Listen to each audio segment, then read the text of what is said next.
2.5. 2 3/4. Okay, 3, 2, 1.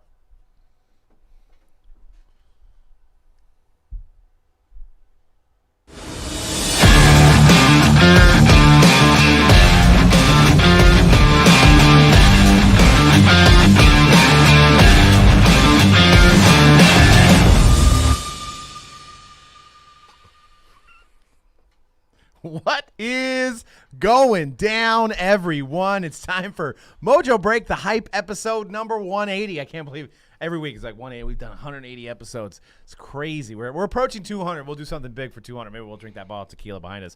But we've got a lot of stuff to talk about today. Revolution NBA is out 2021. Yes, baby. C-Rad's favorite product. Yes. We're gonna talk about that, and C-Rad can't wait. He's gonna be all night long, like, you know, what's night yeah, long. like, what's the dude? What's it? Lionel Richie. He's gonna be all night long like Lionel Richie doing this night thing. long. Hitting those galactics. And Dan's back from load management. Dan, how you doing?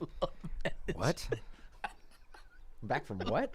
Load management, like the Spurs, like Kawhi. Like Kawhi Leonard. Oh, all right. Not like the Metallica Whoa. album. Load. Okay, yeah. Yeah, I'm back. What's up? You guys miss me? What's up? They did. There was a lot of people missing you last week. I don't think so. Yeah. I'll be missing you.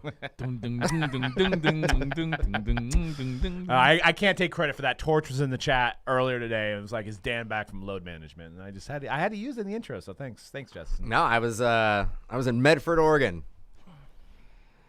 And that's all we're gonna say about that. That's all I gotta say about that. But yeah, it's an exciting week in our hobby. We've got some spring training buzz. We're going to talk about some players in baseball that have already started to heat up, and we're going to kind of dissect some of their price. But we're going to jump right into Revolution, and we're going to talk about everything Galactic. Tell people why they should collect Revolution. C-Rad. The reason people should collect Revolution is for the Galactic Parallel. Period. It is the best looking basketball parallel, in my opinion, in the game, easily. It's a beautiful looking card. Any year, any design of Revolution, and they seem to be, especially the key guys, the key rookies, they all hold their value all these years. They are a legitimately short printed parallel. Yep. You know, there won't be a lot of them for each player out there. So, has anybody speculated or gotten any numbers over the years? Because they're one per master case, right? So you get one per 16-box case. And there's what, like 300 to 400 different cards on the checklist, right? So you're going to get one out of the 400 in every other case. So you got to figure there's only, what, like 10, 20, 30 of each one? Yeah. Maybe less? There's the early years, people did calculate the early years, like the first few years, you're looking at probably 10 or less copies of each player. Last year's was obviously the because they added the impact parallel number to 149, so that obviously increased production. So people are estimating it about like 15 to 20 copies of each player for last year's Revolution release. And I think they will probably. I think they kept it the same this year because I don't think there was any. Anything from what higher I could than tell, 149? Yeah, there wasn't any 149. They still had the impact, but all the numbers and all the parallels fell in line from what we know and love. Dan broke some cases this morning. What did you think of Revolution? It's cool. I got a question for C-Rad. Let's get in the DeLorean. Let's gun it to 88. Yes. And let's go 10 years into the future. Do you think the Galactic is going to be a premier card to collect? Yeah. You think like I do with all my heart. Like basically over would you put it? You probably couldn't put it next to like a gold Prism rookie. What about silver? But probably on par with the silver, maybe above a silver. I'd rank it higher than a silver in terms of, we're talking about Prism base cards. It probably won't rival the gold, the true gold number to 10 out of Prism. But it's gonna be very close, bro. It's gonna be very close. And if you have any of if these rookies become like, if whatever rookies you choose to collect, if any of them become like the next LeBron or whatever, that's gonna be one of the most sought after cards of them. I still feel like it's kind of underground, like in a way. Like I still feel like, I mean, the price would not say that it's underground anymore. No, actually, but think about it. really didn't increase as much as you've seen the increase of hoops and Donruss. Right. Yep. Right. So yeah, dude, it's underground. Yeah, it only increased 6 times. As No, opposed to and nobody 20 times the amount. nobody has opened up more Revolution Yep. than Conrad. Yeah. I've opened up so much, and I miss opening up those early years too. Like The lean years. I actually put out a bounty. So for anybody listening to this podcast or that follows Mojobreak or that breaks with us, I put out a bounty, bro. Find me a case of 1516 Revolution, and I'll give you a nice little finder's fee. It doesn't exist. You could find 1 or 2 boxes on eBay, and that's it, bro. It's in the bottom of the river. It doesn't exist. Like you can search the entire internet, you will not find even an 8-box case, bro. I'm gonna give you a nice finder's fee. I'll take find you me up a on case, that. bro. I bet I can find it. Okay. Okay. I'm pretty sure I can. I would find be it. so happy if you can find it, pretty Dan. sure I can I would find be it. so happy because 1516 obviously is the first year, and it's gonna be one of those situations like 12-13 Prism. I where know it well. Oh, that's right. It was 15-16. I we- thought It was the I said first- earlier today on the feed it was 14-15, but I get those. We years previewed confused. it. We were the first ones to ever open it. I wish you guys would have kept it from me. We were confused. We were trashing it. We were confused. We were. We We didn't- were hating we- on it. We were. I get it. Like that, those early years, people is like without the hits, especially and then it's like it is like you see the same card over and over, especially those early years because they only gave you 2 autos Yeah. per master case. Yeah. So it was very, very like you weren't getting any autos. It was just base. It was just all base. Yeah, I mean that was So- that was the thing. We're like, we're gonna do a case of 8 boxes, and there's gonna be like maybe 2 autos. Like, what are you doing? Maybe yeah, it was It's like, one but in the 8-box it case. really lived up to the name that it was a revolution in cards. It was like kind of the first thing that was like, this is gonna be parallels. People are gonna just chase rookie cards. We don't care about the autos. It's like they had the foresight back then. Yep. To what the whole collecting community is all that- about this year. That's what I gave kudos to Panini like for years now about Revolution because it came out at a time when, quite frankly, people didn't really care about base cards at all. Like they really wanted their hits, they wanted their jerseys, they wanted their autographs, and they out of left field was like, no, we're gonna drop this product that has 2 autos every 16 boxes. So enjoy. Did you see, not to switch sports, but I was going through some of our pre-orders, and this wasn't actually programmed into the show, but it just reminded me as I was looking at Bowman Chrome. Did you see this? I did not. I don't. Okay. So Bowman Chrome's coming out, obviously we haven't had 2021 Bowman yet, but after 2021 Bowman, probably like July or August, you get Bowman Chrome, right? Which they have the HTA version that has the 3 autos, and then they have the hobby And then they that have has the another 2 one. autos. They have one called Light. Light. It's Bowman Chrome Light. LITE. And it's set LTE? LITE. LITE. Like Miller Lite. Apparently, you're not guaranteed an auto in that box. Apparently you're not even guaranteed any cards. So what I'm thinking is it's going to be a box. Right, it's going to be a box that has probably unique parallels, and they don't have to use autograph content. So they're trying to go that route with baseball as well. So that's why roundabout way. That's why I'm kind of intertwining this with Revolution talk. Interesting. But I haven't seen a sell sheet on the Bowman Chrome Light, but that would probably be the product to try this out on. Bro, is it just me though? Like, I know the hobby has been pushing more towards like people want to collect base because it's like for a lot of people it's more affordable to just collect the base cards of rookies. But is it just me? Like, baseball's not there yet. It hasn't. Like baseball, they still want their autographs. Well, right? I mean, it's starting to pick up with the series. Like the Tatis update rookie is now like $300 or $400, right? The Soto's around there. The Acuñas are around there. Obviously, the Trouts are a couple thousand. But baseball collectors haven't fully bought in like football and basketball collectors No, have, right? And then the Bowman Auto, the Bowman Chrome cards still. I mean, they're starting to climb up, but they're not quite there yet. You're exactly right in that it's kind of third when it comes to parallels. It's basketball, football, and then baseball. I mean, if Topps want we'll see what happens. Topps is trying it, so we'll see what happens. Yeah, we'll see. So it'll be interesting to follow along. I did want to talk about this big Golden auctions that happened. More records being set. Did they have a good weekend? They had a good weekend? Fantastic weekend. Kevin Durant was happy. They took in $45.2 million on over 5,000 items, an average around $9,000 per That's auction. chump change, bro. Our latest winter And he auction. got nothing on Top Shot. I know, right? They're just trying to compete with Top Shot. Our latest winter auction smashed the previous industry record we set in January for the highest grossing sports collectible auction ever by more than 40%. In the process, we experienced our highest individual user participation ever and exceeded our all-time high for total number of bids placed by 35%, said Ken Golden, who is getting a $40 million capital boost from outside investors. So you can see some of the big cards that went. We'll discuss the Kobe refractor gold black label that we kind of alluded to. It went for $1.79 million, the 10th most expensive card ever.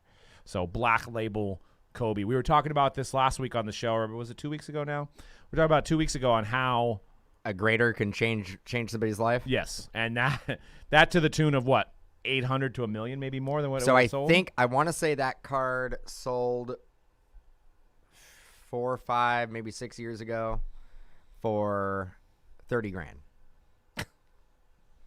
Well, let's see what a PSA 10 Kobe Chrome. Kobe Chrome.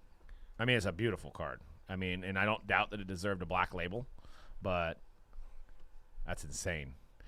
I don't know if we're going to be able to find one because they're pretty rare. But I'm just interested to see like comparison to a Kobe just regular PSA 10 Chrome, what it would sell for compared to this black label. Yeah, you can't even find one. Well, 500,000. So literally, the black label. $500,000. So the black label and that was February 2nd. So you could say, and this is inflated prices. You could say that grader that decided to give that guy a black label basically gave that guy at least $1 million. $1 million By grading it. That's life changing. That's life changing money that these graders have. Absolutely. They have the control of life changing, family changing money possibly. I mean, that's insane. That's nuts. It's crazy. LeBron James, 2004, which I believe is his first autograph logo man. Not obviously a rookie, but a second-year card. Went for $1.2 million. Beautiful card. Hey, we'll take the second years, bro. I know, right? That's a sick card. And then a Tiger Woods 2001 SB Authentic, $344,000 for the all-time record for a golf card. Why? That's not a 101 or anything. No, there's 100 of them. Yeah. Seems a little high. It's the gold parallel. I mean, I love me some Tiger Woods, but That is his industry standard. that is. card. But I mean, there's 100 of them. There is 100. I don't know how many Gem 10s there are, but probably a pop 20 or something if I had to guess. And then a 55 Clemente sold for $1.1 million. It's just insane. I mean, like every week we're talking about this on the hype about these cards that are just going for insane amount of money. I mean, if you bought this pristine 10 Kobe, you can't even say that's an investment, can you? Can you be like, I'm making an investment on that card? Could it be $3 million in 2 years? Could it be $3 million in 5 years? But I mean, I'm talking about like when it originally was sold. I think it sold for like $30,000. 6-7 years ago, would you have bought that card for $30,000? No, I know. Yeah, exactly. That nobody ever knows. Nobody ever knows. Them guys that were obviously the vintage guys, the vintage collectors, they're winning right now. Yeah. Like the guy that sold the Winning. Clemente, like Same Clemente. thing. I was like, dude, Charlie Sheen, dude. Yeah, they're winning. They're Charlie Sheening. Like, and then the guys in 03 and 04 who were collecting LeBron and MJ's during that time. And even like they're probably having some like kind of chrome Kobe's and stuff, like the basketball collectors. God, man. I know. So- 0304. I mean, we're not even 20 years we ago. know it's a trickle down effect. So if those cards go for X amount of dollars, the lower grade cards and in some instances maybe even the raw versions of those cards are going to go up substantially. What are we looking at in the next year in this category, in this high end vintage category?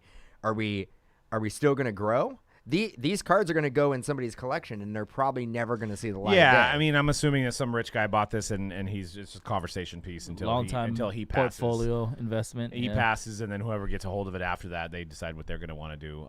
And that may be what's happening with some of these cards. I hate to be morbid, but like somebody may not even wanted to sell that, and then somebody passed away and they sold it. Right? That's usually how it happens. The guy's going to take it to the grave, and then whoever gets it, and it will is like, well, that's $2 million. I'm gonna sell. I don't like cards. I'm gonna sell that. So. Unless you're Vegas Dave and you're chasing the clout, and you just have to flip it for more money every time and say that you sold the most expensive card of all time. Yeah, How do I do it? When you're rocking the Derek Carr PC, though, it's tough.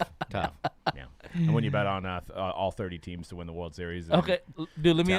You know something Is this funny? a bash Vegas Dave again? I know we Was went on right? that tangent, didn't we? I want to give you. I want to see you guys' reaction to this. All right, so in place and patch, I don't know how much place and patches you guys have opened, but there's a subset base called Legends. 0. There's a subset called Legends. Okay, it's a base card, and it's Legends of the game. Like there's Barry Sanders on there, Jay Rice, blah blah blah. David Carr has a base card, Legends. David Carr, Not Derek. David Carr. Did it say Legends of the Sack? He's part of the Legends subset. Yeah, it's odd. He was the first overall pick, and actually the first overall pick in Texans franchise history. First player in Texans history, basically. But no, I get it. I mean, I don't. You think of David Carr, you don't think of a legend. You don't think Hall of Fame. You don't think All Pro. You don't think. You don't think average. I think player. what makes that card. I think you know what I think. 49er great because he was a 49er. Cup of coffee there. I think that the reason he got on that subset was because he's the brother of Derek Carr, and anybody who's associated with DC is the legend. So somebody actually spent $21 on a 3-case player break of David Carr. interesting. Hopefully they made their legendary rainbow. That's crazy, huh? I'm trying to find your. Oh, right there. That's the one you're talking about, right? Yes, sir. Legends. And it's like black and white David Carr. Come on, man. And it's got him running for his life. Yes, like he did half his career. Even on the back. It's a different game. Looks the same, but different game. He's all, that ain't a clean pocket. I better get out of here. Oh, the back says, in the first game in Texas history, David Carr threw the first and last touchdown passes of the contest. It was the only game he won his entire career. Put it on a card. First game, he got sacked 17 times. Crazy. Well, speaking of legends, we had the great Joe Staley, former 49er, All-Pro, on the NFL all-decade team. He sat down with us for our inaugural episode of The Break Room, which you can find under Mojobreak Media. Awesome little segment, and we're going to be doing it more often. We've got some other guys lined up that are going to come in and break some cards with us. So here's a little snippet from The Break Room. We know you've been collecting for a long time. What's your earliest memory of collecting sports cards? I mean, my earliest memory is just like the instant I was in the sports when I was like 4 and discovered that, when I was like probably 6, that there was cards out there. Yeah. I was obsessed with it.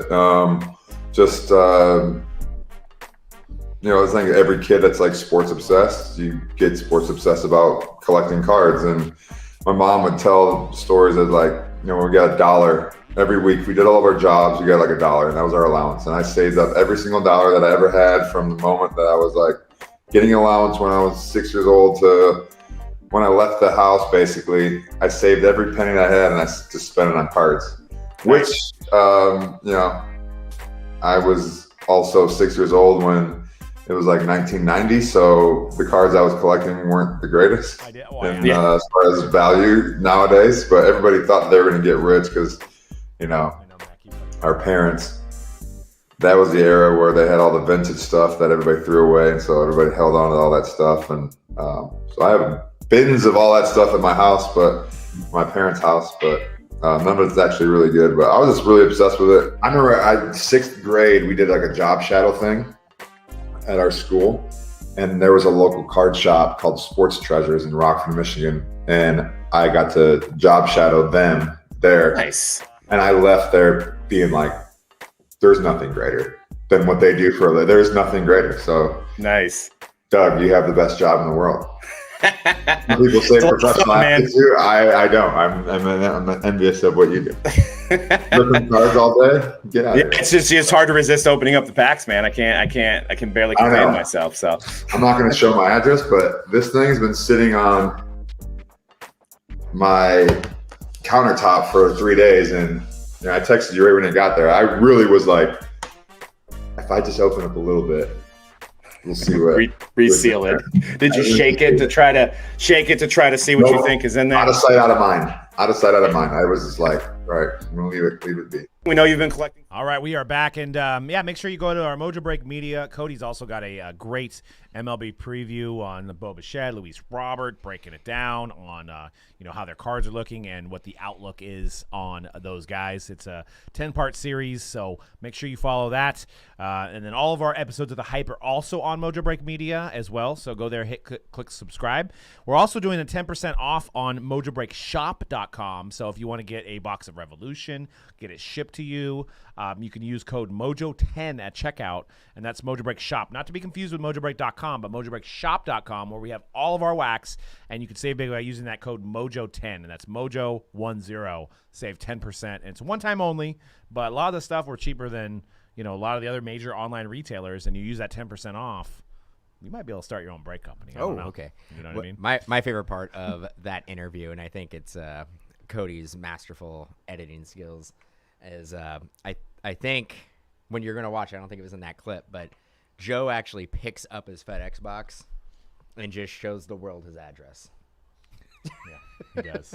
And Cody was able to blur that out a little bit. Yep, he did. 'Cause who knows what Joe could have got a bunch of. I mean, it happened with Dave Portnoy over the quarantine. Like, people were just sending him like boxes and boxes and on accident. Like, people were just sending him like endless amounts of like stuff, and a lot of promo stuff too. Like, and he was doing like live unboxings and stuff like that. So I was like, maybe Joe did that on purpose to try to get some free swag from everybody. That's true. It's a good idea. Maybe I'll put your address out there. We'll do a test. Yeah, go ahead. We'll see what happens. It'll be great. Sent you all kinds of different kombuchas. But let's talk about some spring training buzz and some spring training prices. Some of these cards are just absolutely insane. A red shimmer non-auto Jason Dominguez first Bowman sold for $15,000. There you go with the non-auto right There you there. go. We're just talking about it. Base going up. 2016 Bowman Chrome Gold Refractor Auto of Juan Soto, $80,000. Nope. Bro, do we just have infinite money now? Do we just have infinite money now? This is just pulling it from the trees. I don't know if that was paid, dude. I don't know. I mean, 80 like if you had $80,000 burning a hole in your pocket, would Juan Soto, that's where you're going to throw that 80,000? I mean, I like Juan Soto. I don't know if I like Juan Soto $80,000. I got a World Series and Trout doesn't. I mean, but up and young. coming, you got to say he's probably one of the top 3 MLB players in the league. Like up and coming, yeah. Up and coming. So you got Trout, Soto, Acuna. Like those 3 guys. You would say. I don't know if Trout's an up-and-comer. I think he's already cemented. No. I didn't say Trout. Oh, you did say Trout. I said Tatis. Oh, I thought you said Trout. Okay. No, I said Trout wouldn't be considered right. an So yeah, up-and-comer. Tatis, Soto. Tatis, Soto, and Acuna. Mm-hmm. Right. The next coming Yeah. of probably the most promising baseball players. So who would you buy out of those 3 if it was you? Who would I buy out of those 3? That's a good question. I would go Tatis. See, I would go Soto. I would go Tatis because their team is built to win right now. I mean, the Nationals got a pretty good squad too, man. I know the Padres, but how much do you think Juan Soto already having a World Series ring has increased his prices? Nothing. Nothing. Not really. You don't think people don't care No, about baseball. You look at Buster Posey. People don't care about World Series when it comes to collecting cards. Look at Trout. If people cared about World Buster Series championships, Buster Posey has never been a real flashy player. it doesn't matter. He's got the hardware. I get it. I get it. He's done some great things, but he's not a very exciting ball player to watch. Yeah. I mean, it's hard. I think I would go Soto. What about you, C-Rad? Are any of those 3 guys athletics or? Yeah. He's like, I go Coco Crisp. And I'll tell you right now, the way the A's don't spend money, they're not going to be on the A's. I know their prospects are not even highly rated this year. I don't know, man. Yeah, give me the young guy that's already been there. Let me go Soto. Yeah, I don't know. I just like Acuna didn't. He didn't run out fly balls and stuff like that. Yeah, the Padres must have been way off just giving Tatis all that money with all those years. They don't know what they're doing. He hasn't even played a full season though. I mean, yes, he looked great for 160 something games. He played. He's got swag though. He's got the hair. He's got like, He does have more swag than Soto. and Acuna has a lot of swag, maybe too much. Yeah, I guess if you had to rank them on swag, here's us old guys talking about about swag. This is tough. But if you had to rank them based on swag, Swag, I think swag. Soto would be the third guy. Maybe that's why I like him. Swaggy. He's a guy who just shows up and goes to work. Just goes to work, man. He doesn't care about. He's the Tony Gwynn of the generation now. You know who has swag? Anybody that wears gold and yellow, bro. Oregon Ducks, huh? Yeah. Green and gold. Green and gold. Yellow, green, gold. Gold, green, yellow, and white. Yeah. Who's the guy that collected the A's? Ricky Henderson still, or Jose Canseco, yeah. The Bass Brothers? Mark McGuire, No, actually, Barry- I might go to an A's game. I mean, Barry Zito. They're fun. That's what I was trying to tell people on. Like we were having a debate on one of the breaks like a few weeks ago because somebody was saying that baseball is the worst sport. It's so boring. I'm like, bro, you gotta like I don't even follow baseball like heavy, but like going to the game is actually like a lot more fun than you watching it Yeah, on it's TV. a great time. Spend It's more of a- $16 for a beer, it's a conversation game too. $12 you know for what a I hot mean? dog. You're not at the edge of your seat all game, so you can have conversations with whoever you're with, and it's more of a chill like atmosphere. Then if it gets down to close to the end of the game, I mean, Yeah. I don't know, it's just nostalgic to me. And Torch in the chat saying if Trout won a World Series, it would get stupid. If he's already at the prices he's at without winning a World Series, yeah. He's not Can even you the best- imagine the he- buildup of if the Trout if the Angels clinch and go to like the I'm AL off. championship? I'm off the Trout bandwagon. I'm yeah? off of it. He's You're not done? even the best player on his team. Oh, who's the best player on the team? Otani. Wow. Hey, how many innings has Mike Trout pitched? None. Well, speaking of Trout, this is a good interlude into this card I which love popped up. Otani. I think Otani's gonna have a breakout year. This card popped up. I think it's C-Rad's favorite baseball product of the year, but definitive. Check this out. So Bryce Harper wrote, Mike is really, really good, and Mike Trout wrote, Bryce is really, really good on a dual auto from Definitive. That's Bryce pretty cool. Harper, Mike Trout, dual auto. So That's it's why like they're Definitive- passing. It's like they're passing. No, it's notes. cool. They got the face of baseball on there. That's why Trout? Definitive is the best product, bro. Bryce Harper. He does have some luxurious hair. It's like that hair just keeps growing. He looks like a ball player. He does. He does look like a ball player. But what do you guys think about this? And it's open to you guys in the chat. What do you think about like inscriptions on cards like this? I know C-Rad pulled that big Zion RJ that had "You're my brother, my brotherhood," Brother for or life. whatever. Yep. And it was kind of sloppy. I mean, I liked the card; it was cool, but it was like sloppy. it was sloppy, right?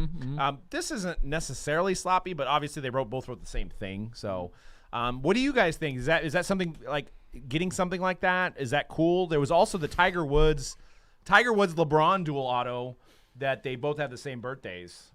And obviously different years, but they wrote the birth date on the card. It was dual. I thought that was cool. And Dan laughed because I'm thinking of inscriptions, and the first thing that came to my mind is can't wait to play in the big leagues. yeah, The standard. can't wait to play in the big leagues. Can't wait. To I think play in I the big saw. leagues. I think I saw a Leaf basketball product where it says, "I can't wait to play in the big leagues." So I'm just kidding.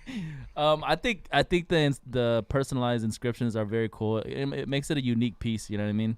You know what would have been hella funny if Bryce Harper wrote, "Mike is a really, really good ball player," and then Mike Trout wrote, "I am." Yeah. Thank you. Yeah. You just put thank Thanks you. for the compliment. Thank you.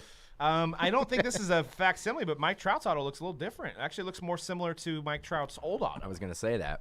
Maybe it was the way that he had to sign it, so he tried to sign it and fit it better. Both those guys have autos that have changed over the years. Yep. Yeah. Oh yeah. Bryce Harper used to be real funky. It used to be. just a big BH, right? Yep. Speaking of, you had a chance to actually meet Mike Trout, and I know we talked about it years ago. Yeah, we're boys. You're best buds. Yeah, we're good. He was a really nice guy, right? You said he was. Yeah, he was super. chill? He was super nice. I mean, I don't know if he was Chris Bryant nice. I don't think anybody's Chris Bryant nice, but he's good dude. Good dude. Loves talking about the Philadelphia Eagles. Oh, you guys were talking about the Eagles. Yeah. Wentz back then, probably. Yeah. There was the Wentz Foles conversation. Who do you keep? Because it was an off season of Yeah. football. Nice. That's pretty cool. Yeah, I didn't get to go to that one. Jealous. Missed out on that. Never have a chance to do that again. Good dude. No Deion Sanders. Yeah, Dion was fun. Some other big spring training sales. Torkelson, orange, $11,000. I put a couple of those. Jeez, 11,000 air. How many career hits does he have in the major leagues? 0. Mm-hmm. Big donut. Uh-huh. That's this. If you're new to collecting, this will confuse the crap out of you. But this is the way of life when it comes to collecting. Guys that don't play, haven't played yet, sometimes are better to have than guys that have played for 10, 20 years and have been all-stars and have won World Series championships. Perfect example. I know I beat old Buster Posey down because I do have a PC of Buster Posey. Never going to sell him, but watching their value go down after the man's won 3 championships. And then you got a guy that can't catch behind the home plate that strikes out almost every time he's at bat, Joey Bart, and he sells for more than a 3-time World Series Rookie of the Year MVP batting title guy. Yeah. Doesn't make sense. It because you keep on comparing to Buster Posey. I love Buster Posey. He's a great guy to have on your team. He makes your team better, but he's not flashy. Is Buster Posey ever going to hit 30 homers? No. Is Buster Posey his best offensive years are behind him. Yeah. And you just keep on talking about, like, you're acting like it's 2010. Like, you're just like, he's in his prime. He's forever in his prime. How many other players in the league have 3 that are active have 3 World Series championships? That are hitters. Not any other pitcher. Not Romo. None of these guys. Well, I mean, Yadier Molina. 3? I'm looking at Maybe Cody. 2. 2. Oh, close. Yeah. But Pablo. Pablo. Pablo Sandoval. And you want to talk about a catcher. He almost got another one, too. But, okay. But Pablo Sandoval is like the Robert Horry conversation, where Robert Horry has 7 titles. But did Robert Horry win those titles? Buster Posey probably single-handedly was one of the reasons those titles were won. He did win the 2012 World Series MVP. Madison Bumgarner. Yeah, and the MVP. Madison Bumgarner won one of them. Did not matter who else was. Bumgarner could have went out there just with Bumgarner. No defense, no nothing. Didn't even matter. Like, I think he pitched. But who called that game? I think in that World Series, I think he did. He called his own game. He called his own game. He caught his own ball. Okay. He's that fast. He throws the ball. He runs over there. He catches it. He did everything. I think he hit like 12 homers. Madison Bumgarner did everything. Like, you cannot make an argument that Madison Bumgarner is the reason why the Giants won in 14. They could have won that without Buster Posey. They could have had Eli Whiteside behind the plate, and they probably would have still won because it was Bumgarner's series. I don't disagree there. The whole point of it is that you got guys like Torkelson, 11,000. Tatis is playing, so that you see that sale of $44,000 for an orange, and then you got Luis Robert, Superfractor, 1 of 1, sold for $25,000. This guy batted .230 last year. He batted .230. Yeah, granted, 60-game season, short season, whatever. He batted .230. That's an insert. There's an insert from Chrome. Yeah. Superfractor that sold for $25,000. I don't know. I don't know if I agree with that. Well, you didn't buy it, so no. But dude, which one surprised? Let's ask you, C-Rad. Which one of these surprises you the most out of these 3 sales?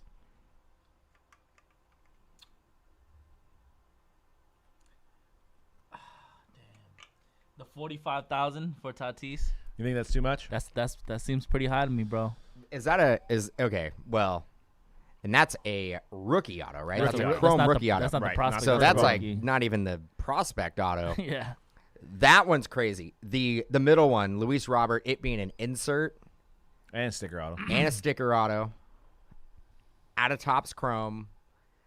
I have no idea how that sold for $25,000. Actually, out of all of them, the one that makes the most sense is the Torkelson. Really? Tell me why. Because you're buying that one on the what if factor, Speculation, the speculation. Yeah. So, and that is the best card that you're ever gonna get for Torkelson. No, there's a couple more. No, but out of that set, it's his first Bowman. Yeah. It's his first Bowman. I was gonna say the red of the super. I know, I get what you're saying, but that is the best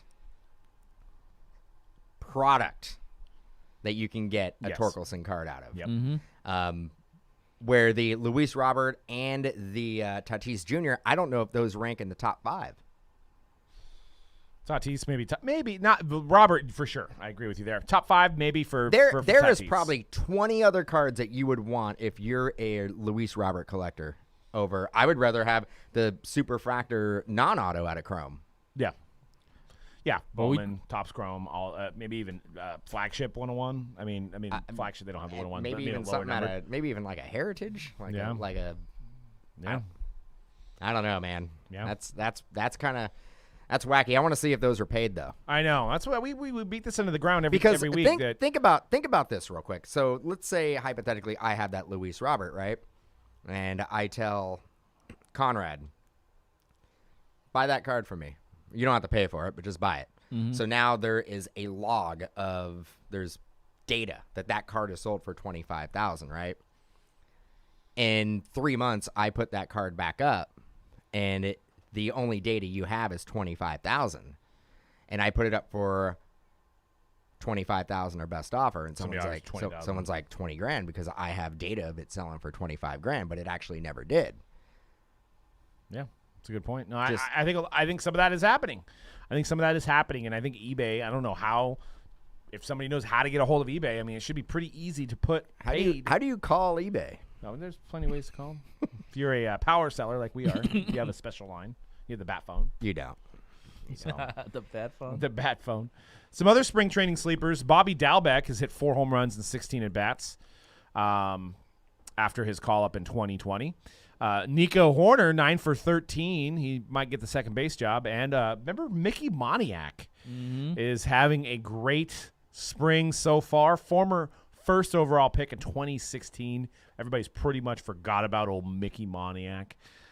So it'd be interesting to see what happens with Mickey Moniak. Get those things, go dust those things off your shoebox, see if you got one. I actually was moving, and I had bought, literally one of the first Topps Now. I bought 20 of the Mickey Moniak signings. Yep. And somehow in my move, they had fallen out of their snap case, and I just threw them away.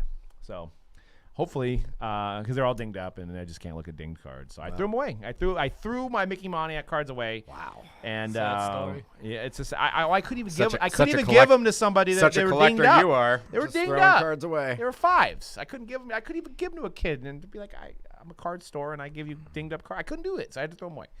So, but Mickey Moniak, we'll see what he does. Out of circulation forever. Yeah. Just hey, and I'm helping the Pop Report for everybody else that owns some of those cards. I'm helping them out. So.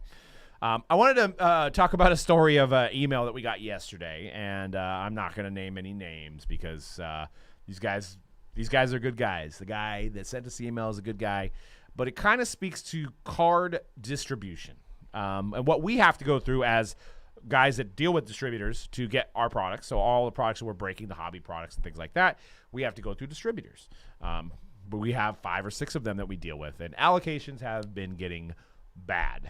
It's been to the point where maybe we used to get 30 cases of something, and now we get 1 case or 2 cases of certain things because there's such a demand for it, and the product goes up on a weekly basis where these guys daily basis, maybe an hourly basis, where they don't want to sell us any of this and leave money on the table, regardless of how loyal of a customer and regardless of how much money you spend. They're not going to sell me something for $100 that's going to sell for $1,000 in 2 days. So it's just not going to happen. So just to show you how kind of funny things are, got this email yesterday. It was yeah. Oh, this isn't. We're not No, show- it's okay. not. I'm not showing this. He's Okay. all, whoa. I was all go. Okay, so great guy trying to make everybody happy here. Gives us an alert that there's a bundle deal going down today. It was today that was going to happen. But last night he sent us an email saying, hey, there's going to be a bundle deal. So there will be 10 main winners. This is how it goes. Tomorrow I'll be sending you an email, first come, first serve. There'll be 10 main winners and a smaller consolation 11th winner. The winners will be in order of how I receive the replies. All you have to do is say yes or take my money. And he actually says that on there. And we're familiar with their bundle deals. It's usually like a lot of bad products with a few good products. But he will reply saying sold out. Says the first 10 bundles will be around 4,000. The 11th will be around 2,500 because it will have less products in it. It will be 2020 or 2021 football and basketball and will be loose boxes. So literally, we have no idea going into this what he's selling us. We have no idea. We just know that it's 2020 football or basketball. Tomorrow's email will have exactly what's in the bundle, the price per box, and the exact total. The bundle must be shipped Friday, and if you don't have the funds, you don't get to play. Please do not email me to tell you what time I'm going to do it. I will disqualify you and not send you the email at all. As always, remember that getting your hands on a bundle deal is pretty much the only way to grow your allocation on sports cards and to get your numbers up. So we have to basically razz. Oh, well, I mean, We have to get into a razz. we're not. It's not a razz because you're not like Losing. That's yeah, true. you're not spending money, and it's not like Okay. give me, just Venmo me $1,000, and like we'll see if you get a chance to buy. So- Like no, it's not. But you are. It's kind of it's a first come first serve. It's fair, but I think what you're trying to say is that you're essentially gonna have to buy something sight unseen. You have to buy something sight unseen, and the only way that you can get your numbers up with this distributor is to hopefully get lucky and win the bundle deal. Okay. So Now this email came in. It sold out in 2 minutes. Actually, less than 2 minutes because the initial email went out, and then the email 2 minutes later we received that said sold out. So maybe a minute. So obviously there's a demand for it, right? But there is no way that anybody was able to look over what it was. You basically just had to go, yep, I'll take it. Like, yep, reply. Yeah, take my money. You couldn't even look at it. So you were buying it essentially sight unseen. yeah, and that's what we're trying to. You guys are saying, "Wow, all these prices of these boxes are going up." Like, we can't even like give people money for boxes. They won't even take it because they don't have enough to give. To the point where this is the equivalent of somebody going up to your door and saying, "I have something for $4,000. I'm not going to tell you what it is. Do you want it?" And we have to be like, "Yes, I'll take it. I don't know what it is. I'll take it." I mean, that's how crazy it is out there, in distributor land. So, you know, go easy on those card shops that are charging maybe $10 over blowout on certain boxes, because That is the equivalent. It's tough out there. That's the equivalent of us doing this. Like, let's say we're doing Revolution, right? And you got the Hornets up, and you're like, "All right, if you check out with the Hornets, now that you got it, we're gonna tell you what the price is gonna be." right. Yeah. Okay, so the Hornets are gonna be $900. $1,800. Yeah. But you got them. You got them. Yep. But they're You're $1,800. you're onto something. Yeah, they're. We tell them the price after. No, Interesting. no, we'd never do that route. But National treasures. yeah, I mean, I honestly hope things do slow down eventually. And I mean, one thing to keep in mind, if things slow down, card prices go down too. But it's just getting wild out there. And this is a perfect example. I just was reading this email last night, and I was like, I cannot believe that he's selling me something that I don't know what I'm getting, and I'm just anxiously waiting to say yes that I want it. Like, literally, that's what we And we have we were not fast enough. We would have absolutely bought this package, but we have purchased probably 95% of these type of solicitations. Yeah. So yeah, I understand. I get why they do it.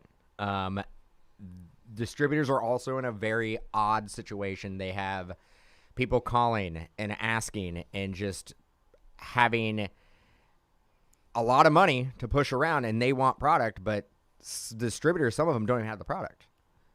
Or if they have the product, they don't want to sell it because what Doug was saying before, why sell it? It just keeps on going up. We're not going to, when it does turn a little bit, we're going to see a quick 180. And a lot of distributors are going to be like, we got to get out of the, it's like when a stock is like tanking, right? Yes. We got to get out of it right now. We got to get out. Okay, if you're going to want your pre-orders, you're going to have to order 20 cases of this product that is literally devaluing by the minute. Mm-hmm. And because we've been down this road before, they know who they're going to call. Yeah.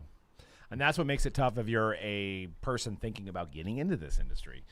I'm not saying it's impossible, but it's pretty dang near impossible. If you want unless you're going to do it and not make any money if you want to do it the conventional way of getting a resale license and dealing with the distributor and doing it the way that we started, you can't do it right now. Yeah. But if you want to, try to figure out a way to get retail from Walmart or scour Instagram and see if you can get good deals and buying retail at bulk. That's crazy too, dude. I mean, I get it, but that is the only way. Like buying from the bots, the bot people, is going to be the only way to really. And maybe at that point you can build a clientele base, and then when things open up a little bit and mellow out and cool off in the industry, maybe you can talk to a distributor and be like, "Hey, can I get a?" But do you really think? And I mean, we know the prices out there. Do you really think that somebody's gonna just make no money for like 2 or 3 years just to hold on to it? Just to hold on to your business. Like it's just. I mean, and I'm not. I mean, if there's a will, there's a way. But the thing, we did. Yeah. I mean, we did for years before we like really turned any type of profit. True. But we were making a little bit of a profit. It's not like I don't think these folks were going to make even anywhere near if they're trying to remain competitive. I mean, there's ways to do value adds. There's ways to make things more creative. There's a million ways you can cut an apple, right? So you can do a break and create an NFT of yourself and try to add value to that. I mean, what do you think, C-Rad? Anybody starting out, any kind of like advice or anything like that? There's somebody that's, hey, I'm going to get into breaking, or hey, I'm going to open a card shop. Yeah, bro. It's just you gotta hustle because it's like you guys are saying, it's gonna be very, very hard to start off the traditional way if you want to do breaks or whatever. But like we've seen like a ton of people on Instagram, Facebook, YouTube, eBay, whatever it is, man. You got to really hustle. Like and it's possible. It's just gonna be very, very tough. Just my main advice is like if it's something that you actually really love, then like you're gonna find a way, bro. Yeah. If you love it, you're gonna find a way. Yeah, I mean, it's definitely possible. But you have to be creative. You have to be creative. To do it the old school conventional way of just talking to a distributor or a manufacturer and trying to get product, that I actually am fairly confident in saying that will not be profitable, because you are going to be buying products at essentially, I mean, at that point, if you're doing that, go to an online retailer and buy products directly from them, because you're basically going to be paying the same exact price.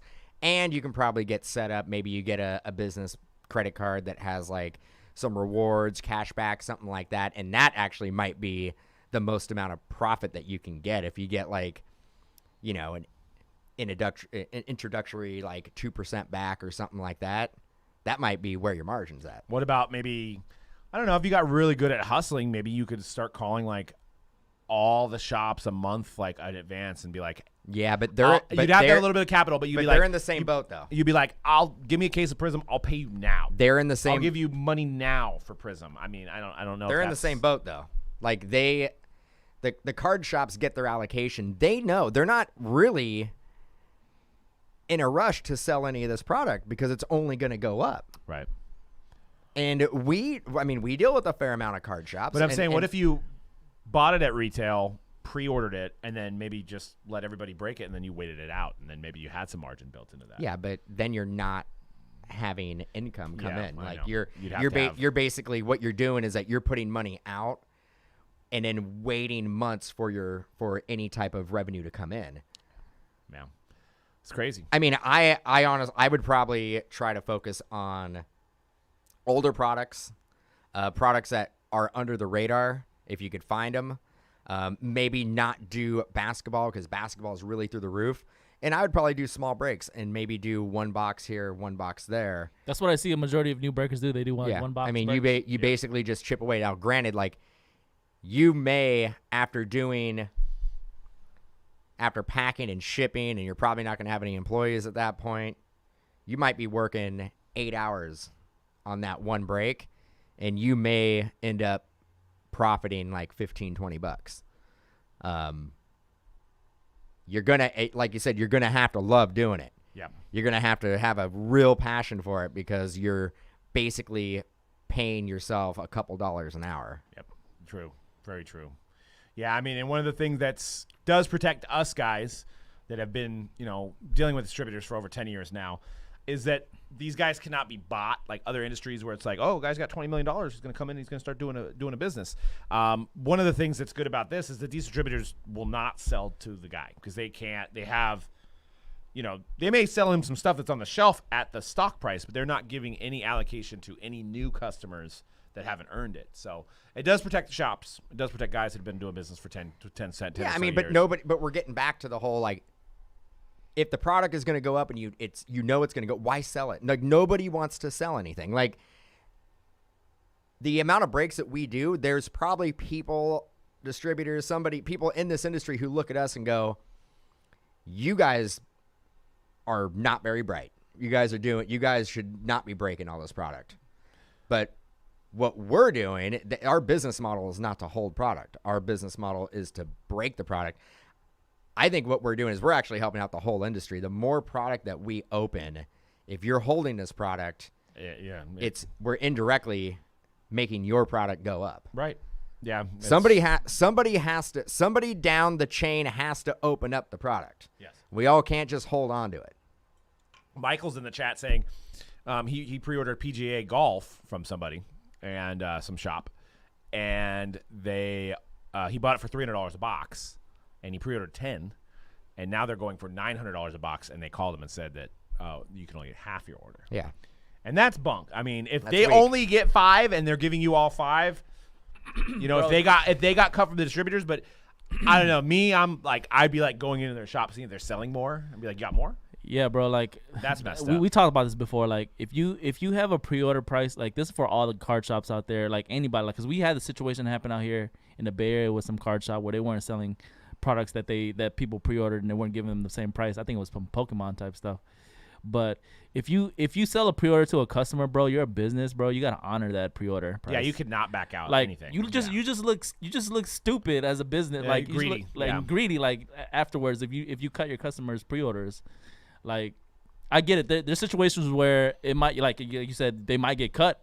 And that's legitimate, okay? And but you gotta know that. Like, we actually have this conversation all the time because we have, and with Prism Basketball coming out, we've had multiple people come in and go, I want to pre-order Prism Basketball from you guys. And we're like, we don't know what we're, and we have an idea of what we're gonna get, but those numbers are not finalized. Yeah. Right. So I don't want to basically tell somebody I can lock you in for a case if I don't know. What if I end up getting a case and a half? I mean, you're right. It makes you look dumb. I mean, I don't know how many other I don't know how these other accounts work, but I know in 10 years, if we've gotten confirmation of our allocation, we've never gotten cut. No. yeah. So if they're telling you they got cut, then they made the mistake of trying to sell without knowing what they're getting, or they're lying to you. It's one of the other. It's one of the two. I would lean towards lying to you. You just can't trust. And then as a customer, you can't trust the business anymore. Like, you know what I mean? Like you said, you were gonna deliver me 9 boxes, and now you're cutting me in half. I mean, I think because it's worth more. Right, exactly. It's worth more, and they feel like they're leaving money on the table. But you